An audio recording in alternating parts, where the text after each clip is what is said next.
tonight features a Tiger welcome back to Chris Ayres, who was a stellar wrestler at Lehigh University, where he became an assistant coach, then became the head coach at Princeton and did so over 17 seasons. You see how the first 2 years went, the Tigers, and eventually it led to an Ivy League championship in 2020 to end the long run by Cornell. And then, Pat, we already mentioned your national championship.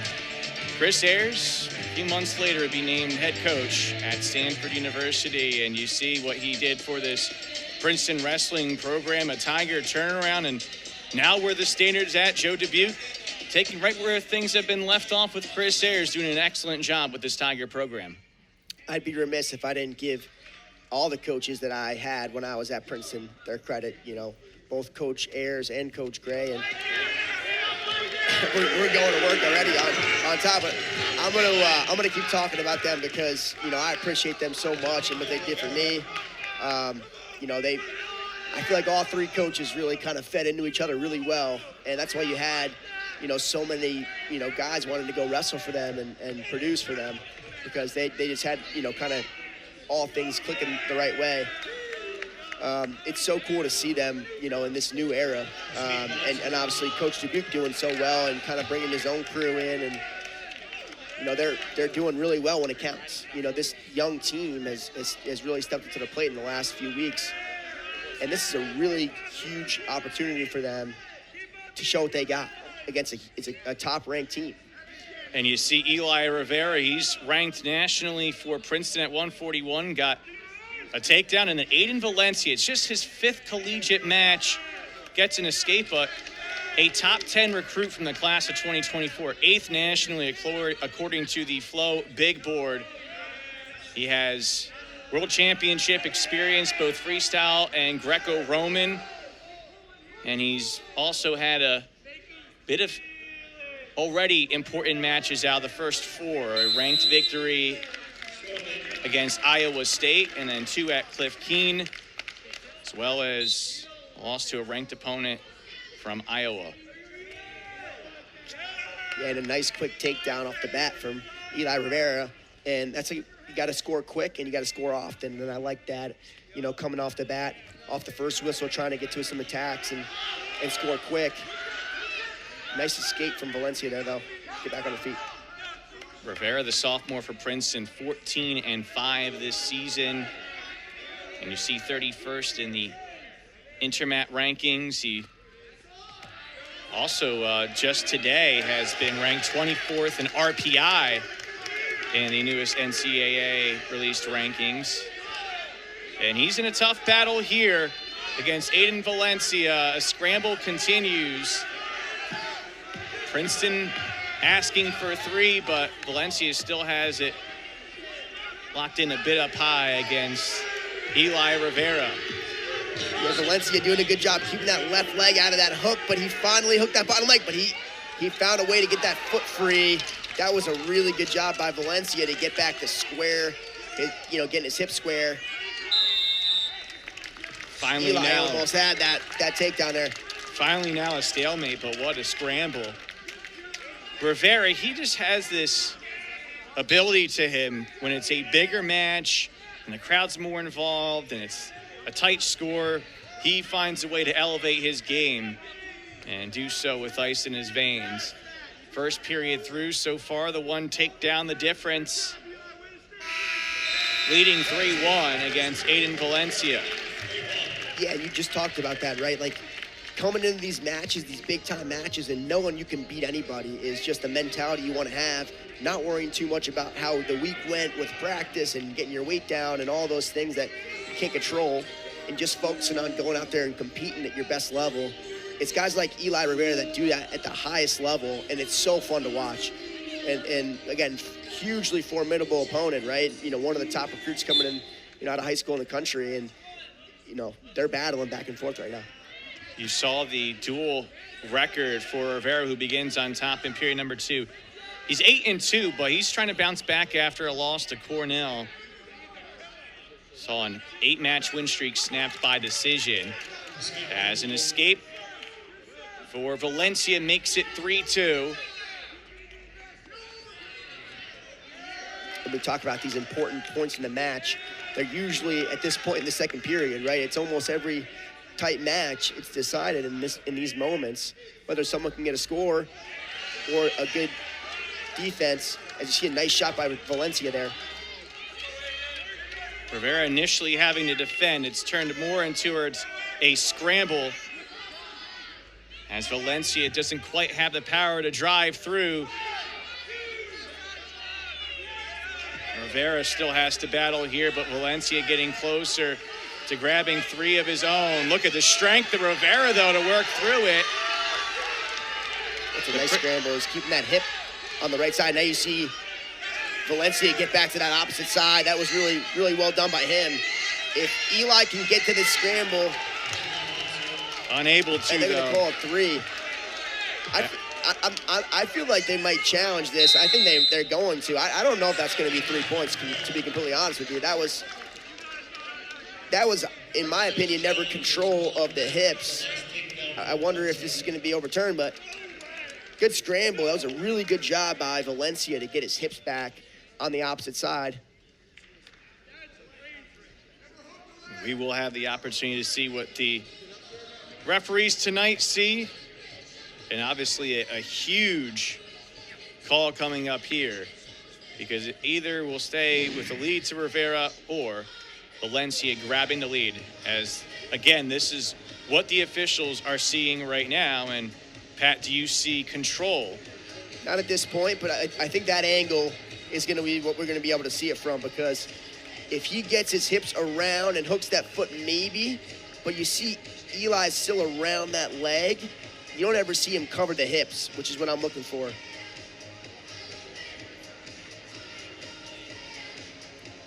Right there, I think that's going to be the closer of the sequence. He's not underneath that arm, and it doesn't seem like he's covering the hips. You're always looking for control of the hips, right? Do you have full control of this guy's hips? Because technically you could scramble out of this, right? If you don't establish control of those hips, and that's what they're looking for.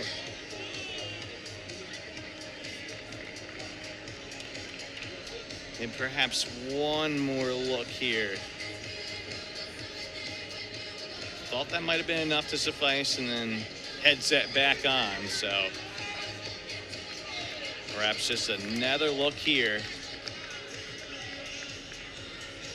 Obviously, a bit of a delay here to get the correct call, but you see both wrestlers pacing. Pat, we don't get to see it on screen, but they're trying to stay as geeked up as possible here. You know, it's so hard to keep your... After further review, the call has been changed. No takedown. All right. I think that's a good call. I honestly, unbiasedly, you have to have a very established control of the hips to have it not, have it be a takedown versus a, stalemate or a scramble, right? I'm not sure if that was. He wasn't underneath the arms, but hey, we're back. We're on our feet. 30 seconds left in the second period. It's going to be a fun time in this match. A lot of good wrestling from both sides in this match. It's been a good match so far. They are looking to get the score changed, and while they give a thumbs up, they haven't changed the score. Or you can't be good if they don't change that 5 to a 2. I always love these moments. You get a fresh start. You get to get a new whistle start after a little while. Come out here, establish the pace. Let's see which guy's going to be able to do that with short time in the second period. So the final half minute, they did add some time. Now, obviously, the scoreboard's adjusted as Rivera tried for a shot low, but Valencia stays on top.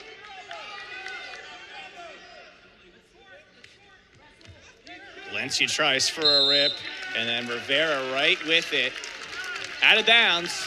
12 seconds left to go. Is there a chance for one final move here in the second? Looks like both are content to go to period number 3. It will be Rivera's choice as we go to the third. It looks like he's going to go down. we'll see how the mat wrestling factors into this match. Nice slide by takedown, covers the hips quick. Really good job. Wasn't able to ride on top, and that's been the factor here. How about this? Aden Valencia opting to allow Rivera up. So Rivera given the point for the escape, but the idea here is to try to win it on your feet. If you're Aden Valencia, one takedown could be enough if he can ride out in the third period. Riding time not a factor, as you see at 44 seconds. It needs to be at least net a minute plus for somebody to be awarded a point. Huge point in the match. There's still a lot of time on this clock. Either guy's got an opportunity to ice this match one way or the other, but they've been wrestling tough on their feet so far. I've loved what I've seen from both sides. And again, as you get further into this third period, better odds for Valencia that a takedown is enough, because again, Rivera still could even the score with an escape. Obviously, if Rivera gets the next takedown, he could be in the driver's seat. Still a minute left to go. And these are huge moments. You know, times like this, I'm trying to dig underhooks. I'm trying to slow a guy down. If I have a lead on my feet and just trying to down block, he's going to have to shoot. So I'm just trying to capitalize on that, maybe get a re-attack, but staying low, making sure the guy can't get underneath my hands, my head and my hands. There goes Valencia, tries to drive through. Rivera has to battle tough here to avoid the three. 30 seconds left to go, but Valencia finishes the job to grab the lead. Now 26 seconds left. And Eligh Rivera needs an escape. Yeah, now it's about getting an escape. You can't worry about what just happened. It happened. You got to worry about the next 26 seconds you have on this clock and getting this score back to even. Nice explosive move by Aden Valencia. Again, a top 10 recruit nationally. As Rivera tries to get to his feet, he's quickly returned to the mat. Another try here to spin out. Rivera working him out, and that's going to be a stall warning. No point just yet. 16 seconds left to go, and that's the last time that Valencia can do that. Yeah, that was a good move. If I'm him, I can take a stall call there with 16 seconds left now. Eli's he's got to get up. He's got some urgency here. Slipped a bit on the initial try. Still working here, 10 seconds left to go. Aden Valencia still hanging tight here with 5 seconds left to go. 3 seconds, 2 and 1. And it's just enough for Aden Valencia with a tight 5-4 decision as the true freshman gets the job done. Yeah, found a way to win. That's what they say. And that's what Aden Valencia did against a tough opponent, a ranked opponent. And well done by him. As you see, a little shuck by, takedown there. And that was a decider. He found a way to stay on top in that third period. Short time takedowns, huge in this tournament, in these matches, I should say. Tied at 6 now in the team score, but again,